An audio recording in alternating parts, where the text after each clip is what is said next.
দর্শক, গুরুত্বপূর্ণ একটি বার্তা মির্জা ফখরুল ইসলাম আলমগীরের।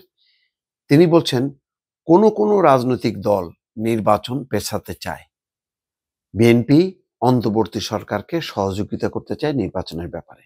এই কথা বলেছেন, যে কথাটি চ্যানেল 24 এর স্ক্রলে সর্বশেষ খবর হিসেবে আসছে।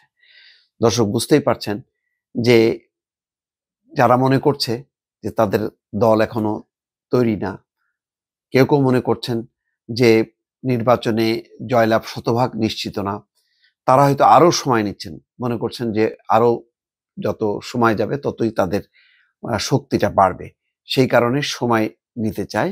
কিন্তু বিএনপি খুব জোর দিচ্ছে যাতে ফেব্রুয়ারির প্রথমার্ধে যে নির্বাচনের ঘোষণা সরকারের, সেটি যাতে বাস্তবায়িত হয়। এটি নিয়ে আর একটা নতুন টানাপোড়েন শুরু হলো।